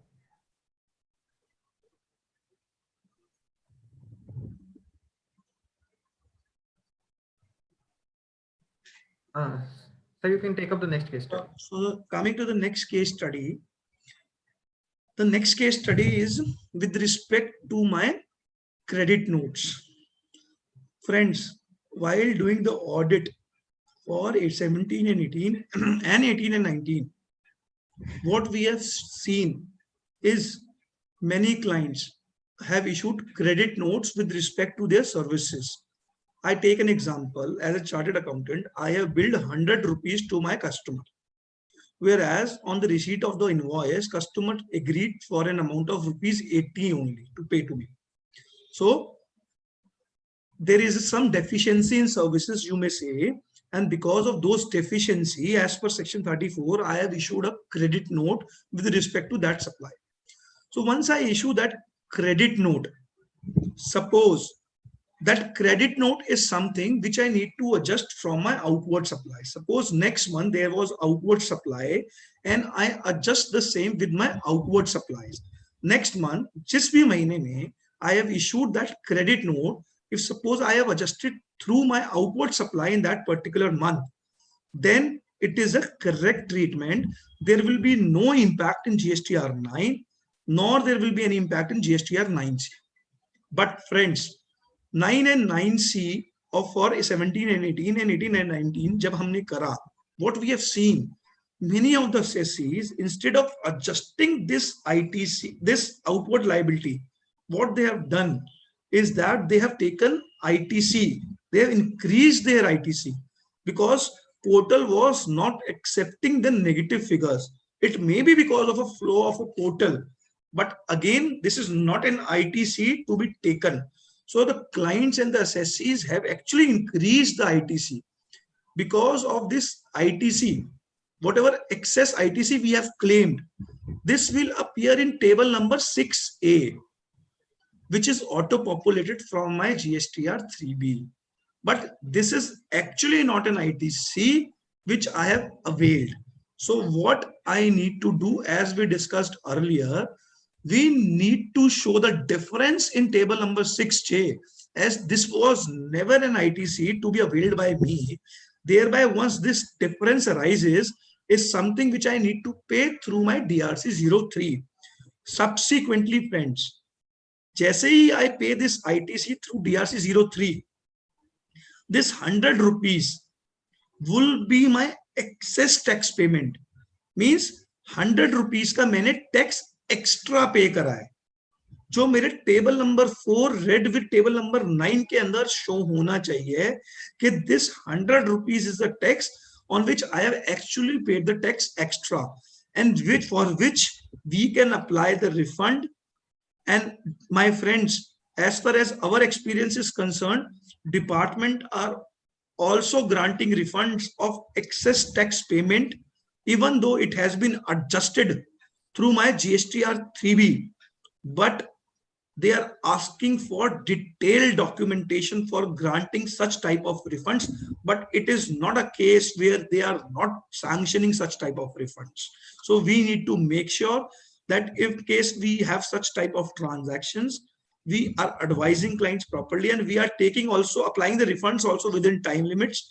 Otherwise, it will be a dead loss to the company.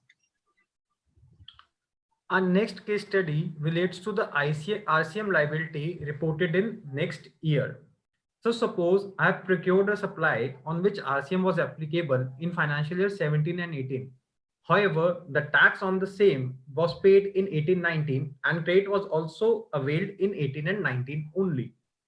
In that case, what we'll do is we'll not report any amount of RCM in GSTR 9 of financial year 17-18 and report the same under table 4 in financial year 18 and 19. Since the tax has also been paid in financial year 18 and 19, there will be no difference in table 9 of form GSTR 9. Further, since RCM liability does not get reflected in GSTR 9C, there shall no difference shall arise in 9C as well. A press release in this regard was also issued by the government, which said that in case we have missed to report the RCM liability in the previous year, the same shall be reported in annual return of next year. In this example, as you can see, we have an RCM liability of 100, which was booked in next financial year. The same amount of rupees 100 can be reported in table 4 of GSTR 9. And since tax has also been paid in financial year 18-19, there will be no difference in table 9 of GSTR 9. So with this, friends, we have understood with case studies about outward supplies, interlinking of outward supplies with 9 and 9C, input with interlinking with 9 and 9C. When we are doing GST audit, in additions to the financial reconciliations or the number reconciliations, we also do have to have a legal audit or the sanity check with respect to the transactions. This, my friend, we are talking because there is also a detailed memo issued by the department for the purpose of conducting the departmental audit. So जो भी departmental audit हो रहा है, there is a detailed memo issued to the jurisdictional officer or the audit commissionerate for the purpose how to carry out the GST audit by the department. So friends, while doing the GST audit, you all know that we need to report the inconsistency. So as an auditor, we need to verify, we need to comment on the compliance along with taking into cognizance all the legal provisions of the act. There are many judgments, notifications, FAQs, orders, circular, advance ruling, press release, tweets, which may be similar or which may be controversial. They may be contradictory to one or the other, but still as an auditor, we need to map out these difference and we need to try our best to synchronize these transactions according to the GST law and report accordingly as per our legal audit. Just to summarize in a quick sense, as we discussed earlier, concept of single supply, composite supply, mixed supply, something as an auditor which we can vouch upon and for which we can check that the tax has been appropriately paid or not, whether there the notification number was eligible to us or not. Suppose I am providing road construction water supply to a government, which I am claiming to be a government, but actually it is not a government entity as per the definition of the, as per the exemption notification. So whether I can avail the benefits of the reduced rates or not is something which I need to check. So as a whole, when the assessee is claiming any benefit or whether they have not availed any benefit, as an auditor, in case we have such a scenario, we should definitely map out these things and we should report it in our observations and we should communicate with the clients. There may be the transactions which are not in the books, but the transaction are such on which tax has to be actually paid. Cross charge, same management, corporate guarantees, free supplies is something which we have already discussed. But these are transactions which is not depicted or not shown from the face of the balance sheets. So these are the transactions which as an auditor, I need to find out myself while studying the notes to accounts, while studying my cost audit report. Suppose cost audit report says that there is an excess utilization of goods which does not form part of my standard input and output ratios. What has to be done, whether section 17.7 applies, 17.5 applies with respect to ITC reversal or not, is something which I need to understand. Next is a verification of ITC. So section 16.2 prescribes conditions on the basis of which ITC can be claimed. One of the condition is physical possession of invoice. So if a company is not in possession of invoice, then he cannot claim, it cannot claim ITC. In our experience, in most of the cases, department officials ask for 100% of the invoices and match it with ITC register. However, if it is a big group company and provide checking 100% of the invoices is not possible, they check at least invoices for each of the vendor. So company needs to maintain the records of the invoices and claim ITC on the basis of the same. Similarly, in a lot of the cases, company possesses invoices on which it is written that these are computer generated invoices and signature is not present. In that case also, it shall not be considered to be a valid document under GST and ITC shall not be available. Similarly, company needs to take care of all the block credit of the goods which have been disposed of by way of gifts, such as the CSR activities consisting of supply of free goods or the retention money, where suppose a department claims that in case of retention money, the payment has not been made within 180 days and the same is required to be reversed. So all these things needs to be taken care of while filing the annual returns. Next relates to the valuation. So basically, as you know, each of the registrations shall be treated as distinct person under GST. And even if any supply, for example, as Pitam sir explained, if there is a common trademark or common brand name, that shall also be without any consideration, that shall also be considered supplies under GST and tax shall be required to be paid on the same. One of the most important example which occurs in most of the companies is of corporate guarantee. So a person need to value the corporate guarantee on the basis of judgments which have been there in income tax or through a registered valuer and get paid tax on the same. Similarly, there can be pure agent transaction. In valuation of incentives is really important while filing the annual return, etc. Next is our transaction with employees. So wherever we have made any recovery from the employees, be it insurance recovery, be it food recovery, tax shall be required to be paid on the same. It needs to be taken care of. Similarly, department officials ask for tax on notice pay recovery, treating it to be a toleration of an act. Even though there have been many judgments under Service Tax Act that it is not a service, still department officials treat it as service, dispute the same and ask tax. So in my opinion, wherever a small amount is involved, a small amount of notice pay recovery has been done, pay tax on the same, and there's no point of going into litigation. Then there are scheduled 2 transactions, that is our worst contract transaction, construction activities where OC consideration have been received before obtaining OC, etc. The same needs to be checked. So same way as Abhishek pointed out, one more important point, we need to have specific review of the discount policies made or the sales promotion policies made by the management. Any of the clients, the marketing company, HUL, Pepsi, whatever the case may be, because the department have a specific view, or there might be a contention that there might be a reversal when we talk about. So as an auditor, we need to map out the discounts and the schemes policy in place, whether the discounts and the scheme policies are appropriate or whether tax has been appropriately paid over the same. It is not a case of mixing of a higher rate of supply with a lower rate of supply. So it can be a mixed supply, or it can be in the case of whether it is a trade discount or not, whether it is a post-factor discount or whether it is a pre-factor discount, again is something which we need to understand. Now, apart from that, the place of supply provisions are something which we need to understand. Suppose an architect services is to be provided with respect to any immovable property.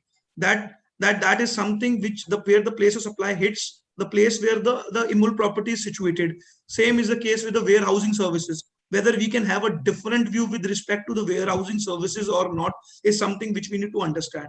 So the whole agenda when we talk about of carrying this 9 and 9C is to analyze the legal angles also with respect to the time of GST payment, place of supplies, valuation rules, whether these transactions form part of supply or not. There's something which we need to understand as a whole, and as an auditor, we ourselves are giving in comfort, okay, whether these transactions on have been carried out on at an arm length price, or the transactions, the tax has been appropriately paid or not, is something which we need to understand upon. Now, coming to the last point for today, that is the interest on delayed payments. Friends, as per as our understanding is concerned, GST के अंदर the interest rate applicable is 18% only. 24% interest rate is not applicable currently, as section 42, 43 are still in abeyance.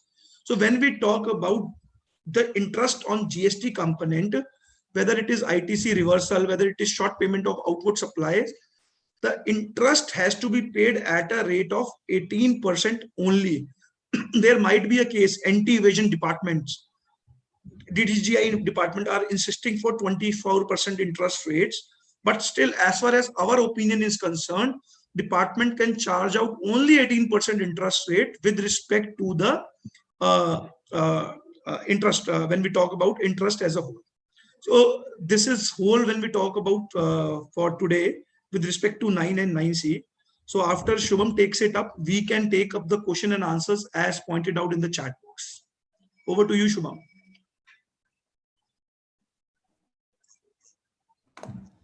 Thank you, Pitam ji and Abhishek ji. Now, quickly, as we have already surpassed the time, Nikita, it's up to you, and she'll show a small demonstration of Webtel software of GST, Web GST, which is India's leading e-filing software for GST return. And she'll show quickly how to file annual return through Web GST. So over to you, Nikita. You have 5 minutes. Yeah, so now we'll see how to file GSTR 9 and 9C from Web GST software. So first thing is that first question which comes to everybody's mind is that if we are not using the software while preparing and filing our GSTR 1 or 3B, so can we file GSTR 9 or 9C from the software? So the answer is yes, we can file the return from the software if we are not using other return filing from the software. And for this, we have given a simple tab, GSTR 9 9C. Here you have to click on the button, and when you click on GSTR 9 button, so you can see a form like this has been opened. Here you can see that the financial year is coming 18-19, and all the months of the 18-19 is coming. Then GSTR 3B, GSTR 1, and GSTR 2A details are coming. So when you open this GSTR 9 form, what we do is we go to the GSTN portal, and from there we fetch the data of GSTR 3B, GSTR 1, and GSTR 2A, on which we will update the data in GSTR 9, and accordingly you can see the data in GSTR 9. So you can prepare the return without uploading the your GSTR 1 and 3B from the software. Now here you can also see that apart from 18 and 19, we're downloading the data of GSTR for the financial year 2019 and 20 for the month April to September. This is because we can, as everybody knows, that we can file our, if we have missed something, we can update that particular things till September of the next financial year. So for that purpose, we are downloading the data till September of next financial year. So we are downloading GSTR 1 for the whole year, and from April to September of 2019. Similarly, 2A data is also downloading for the same year. Now, once we have downloaded the data, our GSTR 9 will be automatically populated. Here you can see that this particular form, this is same as which is given on the portal. So all the columns are same. So I'm going to show you the features which we have, extra features which are available in the software. Now the foremost thing is here all the tables are same, like 4A, 4B, all these things are same. But here one extra thing which you can see in the software is that here the data is coming, which is coming on the portal GSTR 9, but there is no option to see that particular bifurcation. But here the bifurcation can also be seen, like here you can see that the amount of B2C is coming here, but if you want to see that how this particular amount has been calculated, so for that you have to click on this particular button. So after clicking on this particular button, you can see that month-wise bifurcation is coming here. Like for the month of April, if you will click here, you can see that B2CS data for the month of April is this much. And in case in April month, if B2CL or CDN data was there, that particular data would have been shown here under this particular heads. So from here, you can see the amount from which we have calculated this particular data, and you can cross check your data and check if anything is missing or if you want to change any particular thing. Similarly, for 4B B2B data, you can click on this particular button and you can see the data. Here, one important thing is that you can see here month-wise data also, invoice-wise data also. If you want to see all the invoices on a single click, you can click on invoice-wise, and all the invoices for the whole year will be displayed.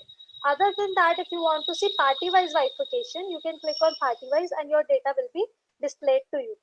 If you want to make any changes in these particular data which is shown to you, you can click on added manually. Here you can manually add that particular amount if anything is missing in this particular data, and save the data from here. And when you save the data from here, your data on the front screen will also be changed.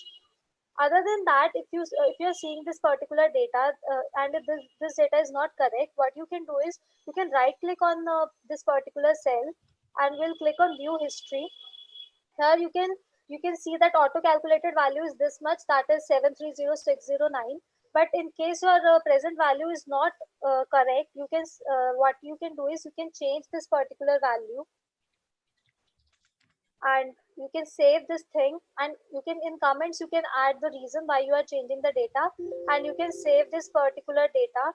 So this particular data will be changed here, and the color for this particular cell will be changed, so that next time when you see this cell, you can identify that this particular data is not calculated by the portal and it's been updated by you. So other than that, what we have given is on every particular heading, like details of advances, you can, when you click here, the all the cells of this particular four data will be shown to you.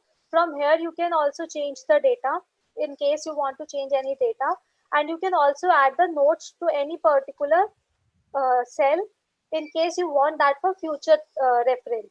So this particular thing is very important, as you in case you want to check this client's data afterwards, you can see the comment, and from there you can identify the reason why you have changed any particular cell. So this thing is given in the whole form. These cells have also been explained to you. The heads have already been explained to you, so I'm not going on into that thing. This particular thing will be done in all the heads.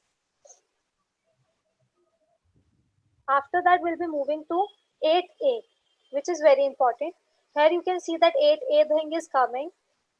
And while you click on this particular head, 8A, you can check month-wise data, similarly invoice-wise data, party-wise data. Also, 8A button is, as you must be knowing, that 8A button is also available on the portal. But what we have done is we have bifurcated the data month-wise here, and then after month-wise, you can see ITC next year. This is very important, as the vendor must have, if your vendor have filed your invoice in next financial year. So what you can do is you can click in ITC next year, and from here you can see the invoices which have been uploaded by the supplier in next year, and you can identify its effect on your return and your taxes. You can see here the details of invoices is coming, details of debit credit note, and details of amendments, and its total effect is coming. Other than that, another option is invoices not included. That is, in case you are not eligible to avail the credit, but these invoices are coming in your two-way. So what you can see is you can click on invoices not included, and from here only you can identify the invoices on which your credit is not available, and reason for not excluding these particular invoices also shown here, like POS lies in supplier state. So in case your place of supply is in supplier state, so you cannot avail the credit. So reason is given here. So you can see these reasons, and accordingly you can identify why this particular credit has not been added in your 8A column. So other than that, this is all about your 8A.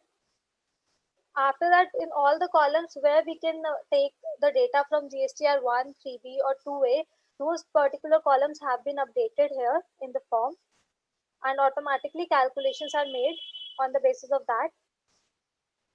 Similarly, in table number 10 and 11, where amendment data has to be shown, here you can see in table number 10 and 11 also button is given. You can see here that in case any particular changes have been made in next financial year, those particular things will be shown here to you, and you can easily and also here return period is coming, so you can check in which month next year's which month this particular data has been uploaded, so you can identify this particular thing. Other than that, HSN summary is also been updated here. You can see that HSN code, UQC, total quantity, description, is concessional, taxable value, and taxes. All these things have been fetched from your GSTR1 uploaded by you. So your HSN summary has been prepared on the basis of that. This thing is not available on the portal, so you can prepare it from here. And after making the changes, if you want to make any, you can save this particular data and click on save JSON. So you can generate your JSON from here and upload the data on the portal from here only. Other than these things, what we have given is we have given guidance instructions for filing your for inserting the data in GSTR9. Other than that, recalculate button is given. So once you have downloaded the data in your GSTR9, and in case your data is not properly downloaded, you can click on recalculate button and your data will be downloaded again. Next thing is export. In case you want to export this particular form in PDF or Word, you can do the same from here. Other than that, videos is given. These are some videos which are there for your help to prepare GSTR9. Then month-wise data is also bifurcation of your all the heads. You can see here that 4A, 4B, 4C, 4D, 4E, all the columns of your GSTR9 are coming here. And when you click on this particular head, your month-wise data will also be shown to you from here. So this is for your help. From here, you can check your month-wise data also, which is being uploaded in your GSTR1 or GSTR3. Next is save button. Once you make any changes in the return, you have to save the data. Then only your changes will be saved. Print, in case you want to take the print of this particular form, you can go to print. Then save JSON. You will have to click on save JSON. For your uploading the data. So here there are two steps. First of all, you have to save your data on the portal. For that, you have to click on save GSTR9 to GSTN portal. And then after saving and after checking that all the data is correct, you have to click on file GSTR9, and from here you can file your GSTR9 from the software only, and there is no need to go to the portal. So this is all about our GSTR9. Now Shubham, you can ask the questions, take up the questions. Yeah. Can you stop your screen, Yeah. Nikita? So thank you so much, Nikita, for taking an overview in a very short span of time. So in case any of you are interested in our software, can contact us. I have mentioned my phone number in the chat box. And over to Pitam ji and Abhishek Mittal ji, who have been deliberating us from past 90 minutes. So we have given you a much needed break, sir, before question answers. Yeah, sure. You may carry on now. So the first question is, how do we report on the ITC reversals which was not reported in GSTR 3B of 18 and 19 or 19 and 20, like common credit with respect to rule 42-43? So, sir, in case there are some reversals to be made as per rule 42 and 43 for which tax has not been paid in GSTR 3B, while filing GSTR 9, in table number 7, as discussed by Abhishek,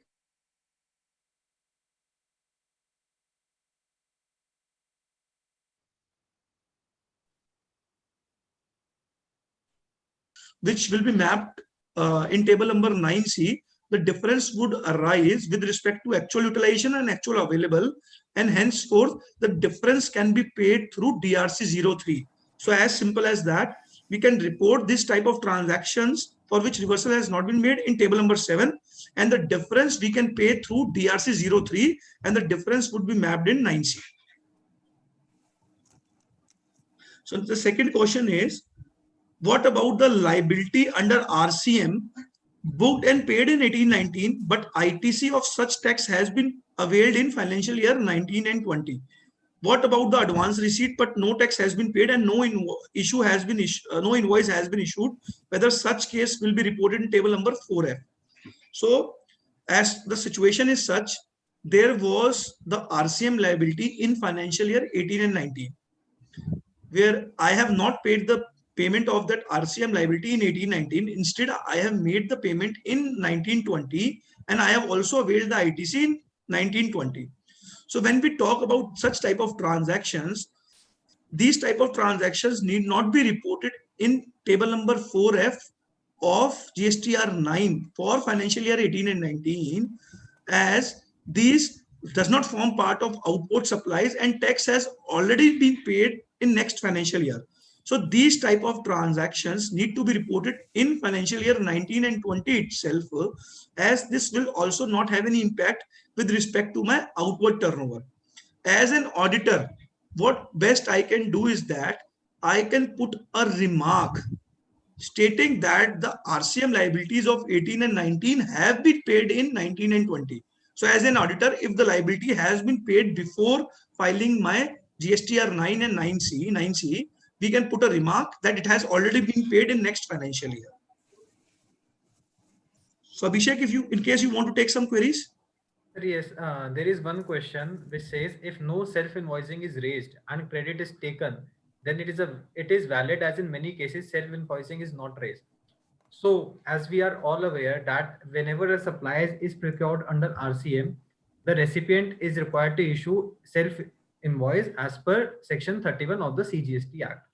As per section 16, ITC can be taken only when a person is in physical possession of invoice. Rule 36 states that for taking ITC, possession of self-invoice is mandatory. So wherever we do not have a self-invoice, the person do not possess a self-invoice, he cannot take credit of RCM. The department can very well dispute the same. So one question is, sale of mutual fund will attract reversal under rule 4243. Sale of shares will attract reversal under rule 4243. Yes, friends, sale of mutual funds and sale of shares has been categorized as an exempt supplies under GST, and as per the valuation rules, 1% of the total transaction values is treated as exempt supply for the purpose of GST. So whatever transactions I have made, 1% will be treated as exempt supplies, which we need to report under table number 5 of GSTR 9, and reciprocating ITC need to be reversed in respect of common credit for the same. There is also one more question. 4243 reversal is to be made only in condition for capital goods in case of exempted sale, or it has to be done in all the cases? Rule 4243 gets attracted only in case we are supplying some exempted supplies. Exempted supplies are there. In case there are no exempted supplies, rule 4243 reversal does not get attracted as prime of SI. 42 reversal is with respect to goods and services. 43 is with respect to capital goods only. And please, friends, it is very, very important. 42, 43 reversals are to be made for only common credits. For credits which are used exclusively for taxable supplies, no reversals need to be made. Input for the purpose of only exempt supplies, not eligible to take the ITC. Common ITC only eligible for reversals. Any other question, Abhishek? So there is one question. It says in RCM taxable, there is wrong declaration of taxable amount. There is zero extra, but taxes are paid accurately. How to rectify? So as discussed, wherever no rectification has been made subsequently, correct figures are to be reported in table 4 of GSTR 9. So herein we have to report the correct amount of RCM liability, and since tax has been paid on the correct amount, there shall be no difference in table 9 of GSTR 9. Sir, would you like to anything on this question? No, one more question. If advance of 2017 and 18 is still without invoice, where to show? So the case is that there was some unadjusted advance in financial year 17 and 18 for which invoice has not been issued. So when we talk about our taxable transactions for 18 and 19, this is a transaction which has not been adjusted, nor I have received, nor I was supposed to make the payment. So in such cases, these type of transactions will not form part of my 9 for current year, whereas this need to be mapped with respect to my unadjusted advance at the end of financial year in my table number 9C. Any other question, Abhishek? No, I guess there's one question for Webtel. What's that? It's regarding to the return of that software. I've answered them in the private chat, and I've also left my number for any more inquiries for Webtel software. I hope we have taken all the question, right, Abhishek? Yes. There is one more question. Yeah. Credit of invoice for 17 and 18 has been taken in 18 and 19. How to report these type of transactions? So Vinay ji, as this also we have taken in our case study. Any credit for invoices 17 and 18 we have taken in 18 19. So इस case में होगा क्या? Table number 6 of 9 के अंदर तो वो credit आ जाएगा.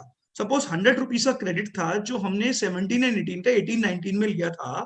सो while filing my 9, table number 9 के अंदर, टेबल नंबर 6 ऑफ 9 के अंदर these 100 rupees would be shown. In case I plot these 100 rupees in table number 6B, the reciprocating difference would arise in table number 8, which is my reconciliation of ITC with my 2A reconciliations. So the difference will arise in table number 8. अगर मैं उसको table number 6 में नहीं show करता, so difference will arise in table number 6. But ये 100 rupees को मैंने जब 17 एंड 18 की रिटर्न फाइल करी होगी, I would have shown in table number 13 of 17 and 18. So while filing my 9C of 18 and 19, I will give an observation that this difference of 100 rupees, whether in table number 6 or whether in table number 8, is on account of ITC pertaining to financial year 17 and 18 invoice, which I have taken in current year, and the same invoice has been shown in table number 13 of 17 and 18 itself. So there is one more question. How to have credit of bank charges where amount is shown in GSTR 2A but no receipt of invoice? So in most of the cases, bank issues a bank statement which carries a unique number. So you need to map that number with the invoice number shown in GSTR 2A, and if you possess that document, you can create credit on the same. I think so. We have taken all the. There is one more question. Once. What about the advance received on which tax is payable but no tax has been paid? No invoice has been issued against the said invoice in 1890. So we are taking a case where I have received an advance on which tax has to be paid, but I have not reported in my 3B, nor I have reported in my, nor I have issued, nor the invoice has been issued till date. So while framing my 9, this amount I have to show in table number 4F, and once I show this amount in table number 4F, tax payable in table number 9 would be higher than actually tax paid, and hence the difference amount is something which I need to pay through DRC 03. Subsequently, while issuing the invoice, I can take the benefit of this tax which I have actually paid through my GSTR 9 itself. Right, sir. I think we have done with most of the questions now, as Yes. the session lasted around 2 hours. So I would like to first of all thank both the speakers of the day, actually 3 of them, CA Pitam Goel ji, Abhishek Mittal ji, and Nikita as well from our team, for deliberating yet another time on our platform. And I think you did a great job, sir. And we had overwhelming questions and also the responses on both our platforms. people have taken time. Now, further to this, I would also like to thank all the participants who have joined us in this time of the day, wherein they have their task to complete. But I think this was also important. So thank you so much, Pitamji and Abhishekji. I hope we'll do something interesting in the future as for our audiences. Definitely. Thank you, Webtel, and thank you all the participants for listening to us with all your queries. And thank you, Shubhamji. And with this, we definitely would like to have few more webinars coming forward on various interesting topics along with Webtel. Thank you. So we have just to wrap up, we have the contact details of our organization. So if you have any doubts which is left, you can mail to us or visit our website webtel.in. Thank you so much. Thank you.